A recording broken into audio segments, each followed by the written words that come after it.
오늘도 주님께서 주신 좋은 날입니다. 우리 다 같이 찬송가 79장 우리 같이 하시겠습니다. 찬송가 79장입니다. 주 하나님 지으신 모든 세계. 찬송가 79장 우리 같이 하시겠습니다.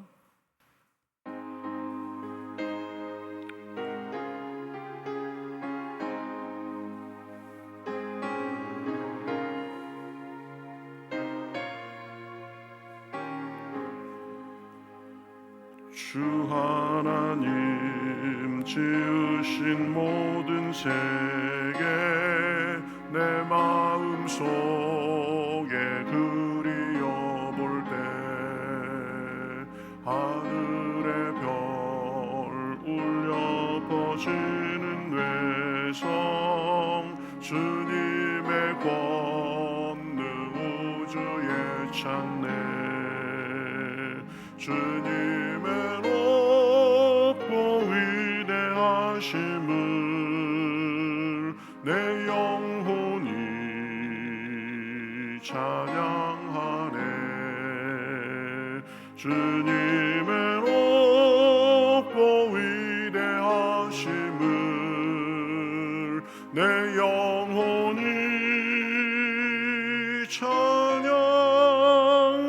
찬양하네.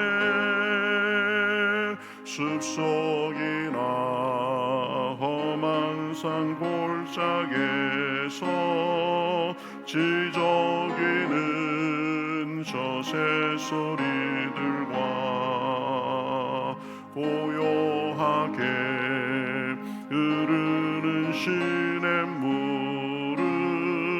주님의 솜씨 노래하도다. 주님의 높고 위대하심을 내 영혼이 찬양하네. 주님의 높고 위대하심을 내 영혼이 찬양하네. 주 하나님 독생자 아낌없이 우리를 위해 보내주셨네. 십자가에 피 흘려 죽으신 주 내 모든 죄를 대속하셨네. 주님의 높고 위대하심을 내 영혼이 찬양하네. 주님의 높고 위대하심을 내 영혼이 찬양하네. 내 주 예수께 다시 올 때 저 천국으로 날인 보하리. 나 겸손히 엎드려 경배하며 영원히 주를 찬양하리라. 주님의 높고 위대하심을 내 영혼이 찬양하네.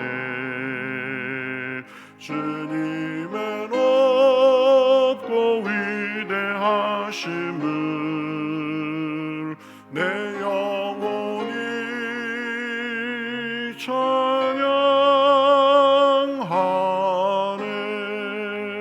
찬양하네.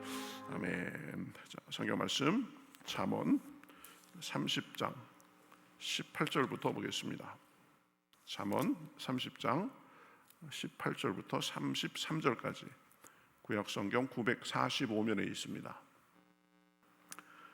구약성경 945면 잠언 30장 18절부터 33절까지 저와 여러분이 한 절씩 교독하겠습니다. 내가 심히 기이히 여기고도 깨닫지 못하는 것 서너시 있나니 곧 공중에 날아다니는 독수리의 자치와 반석 위로 기어다니는 뱀의 자치와 바다로 지나다니는 배의 자치와 남자와 여자와 함께한 자치며 음녀의 자취도 그러하니라. 그가 먹고 그의 입을 씻음같이 말하기를 내가 악을 행하지 아니하였다 하느니라. 세상을 진동시키며 견딜 수 없게 하는 것 서너시 있나니 곧 종이 임금된 것과 미련한 자가 음식으로 배부른 것과 미움받는 여자가 시집간 것과 여종이 주모를 이은 것이니라. 땅에 작고도 가장 아름다운 것 넷이 있나니 곧 힘이 없는 종류로 돼 먹을 것을 여름에 준비하는 개미와 약한 종류로 돼 집을 바위 사이에 짓는 사반과 임금이 없으되 다 때를 지어 나아가는 메뚜기와 손에 잡힐만 하여도 왕궁에 있는 도마뱀이니라.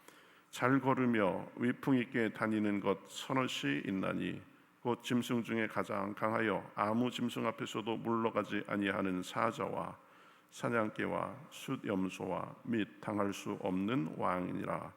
만일 내가 미련하여 스스로 높은 치 하였거나 혹 악한 일을 도모하였거든 내 손으로 입을 막아라. 대저 젖을 저으면 엉긴 젖이 되고 코를 비틀면 피가 나는 것 같이 노를 격동하면 다툼이 남이니라. 아멘. 오늘 말씀은 여러 가지가 있는데 흐름을 따라서 이 하나님을 경외하는 것 그리고 겸손, 성실 이런 세 가지로 그 관점에서 살펴보도록 하겠습니다. 하나님을 경외하는 것은 하나님 앞에서 마음을 열고 무릎을 꿇는 태도입니다. 나보다 더 높은 창조주가 있음을 인정하고 그분께 겸손한 거죠. 또 겸손은 관계와 공동체를 살리는 덕목입니다. 그 다음에 성실함은 작은 존재도 담대하게 살아갈 수 있게 하는 하나님의 선물이 됩니다. 각각을 좀 더 깊이 살펴보면 우리는 그 하나님께서 세우신 질서, 하나님께서 세우신 것의 신비를 경외하며 살아야 되는 것을 가르쳐 줍니다. 18절부터 20절에 보면 기이히 여기는 곳 넷이 있다 그래가면서 독수리, 뱀, 배, 남녀가 함께한 그 자취 이것이 참 기이한 것이다 라고 말하는 것을 볼 수 있습니다. 네 장면의 공통점을 찾으라고 한다면 길은 분명히 존재하지만 눈에는 남지 않는다는 것입니다. 독수리가 날아간 그 공중의 길의 자취, 창공을 가르는 순간에는 독수리의 웅장함이 보이지만 뒤돌아본 하늘엔 아무 자국도 남지 않는다는 것을 보여줍니다.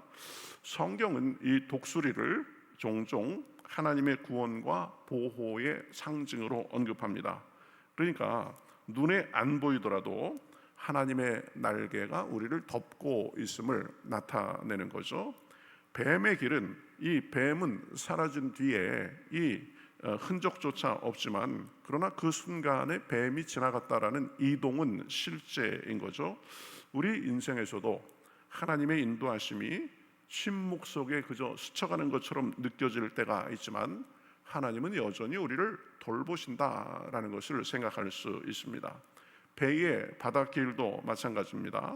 물살을 가르는 배의 자국은 파도에 곧 지워집니다. 그러나 항해의 결과로 도착지에 가는 것은 분명합니다. 우리가 믿음으로 걷는 것도 흔적이 남지 않아 보여도 그것으로 인해서 미래가 열리는 것입니다. 우리가 그 당시에는 몰라도 이 지나고 나서 보면 그때 그래서 그랬구나 이렇게 깨달을 때가 많이 있죠. 남자와 여자의 사랑의 길도 마찬가지입니다.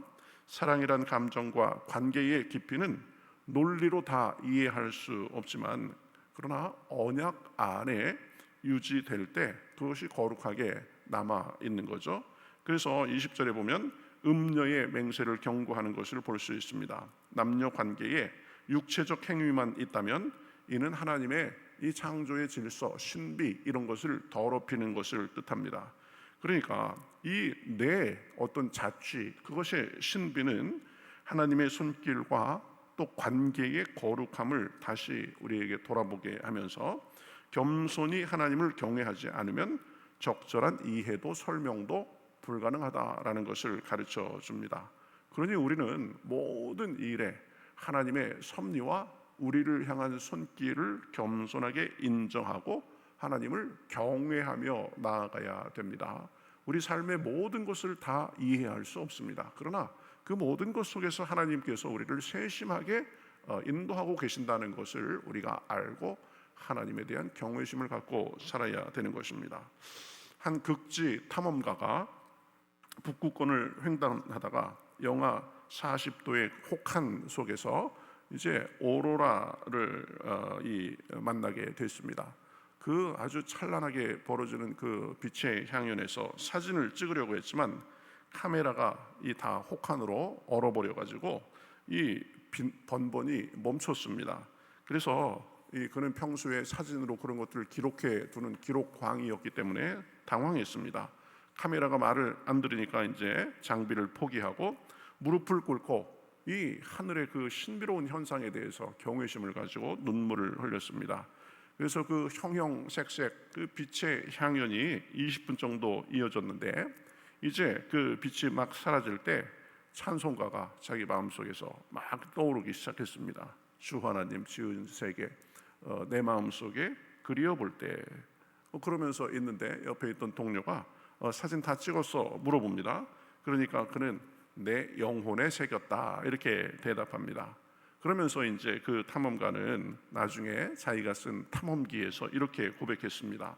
오로라는 하나님이 직접 그려주신 무 속의 붓질이었다라고 그렇게 고백했습니다.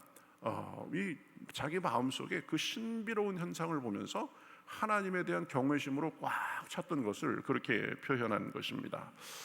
여러분 욥기 11장 7절에 보면 내가 하나님의 오묘를 어찌 능히 측량하겠으며 이렇게 말합니다. 하나님의 신비로우신 역사를 우리가 다 설명하고 이해할 수는 없지만 그러나 그러한 역사를 이루시는 하나님께 경외감을 가지고 살 수 있는 것입니다. 그리고 그 놀라운 능력과 힘으로 우리 삶을 인도하심을 믿으며 우리는 하루하루 주님과 동행하고 경외하며 사는 것입니다. 또 하나는 겸손하게 살아야 되는 것을 가르쳐주고 있습니다. 질서를 흔드는 교만을 경계하는 거죠. 자, 21절부터 23절에 나오는 예시는 모두 이 자리가 좀 뒤바뀐 상황을 말하고 있습니다. 종이 왕이 되면 권력의 질서가 전복되고 미련한 자가 배부르면 지혜를 무시하고 방탕에 빠질 수 있습니다. 꺼림받던 여자가 시집갈 때 쓴뿌리와 비교의식으로 가정이 흔들릴 수 있습니다. 여종이 주모를 대신하는 것은 신뢰의 기반을 붕괴시켜서 한 사회의 체제가 흔들릴 수 있게도 됩니다. 이것의 본질은 갑작스럽게 그 사람의 신분이 상승됐다는 것이 아니라 그 신분이 상승된 이후의 태도를 말합니다. 교만할 수 있음을 경고하는 것입니다. 그래서 32절, 33절도 그러한 이 차원에서 얘기를 하죠. 스스로 높이려고 꾸미거나 또 분을 사귀지 못해서 다툼을 조성하면 결국 고통이 생긴다는 것입니다. 그러니까 겸손은 하나님이 만들어 놓으신 질서를 존중하는 태도입니다.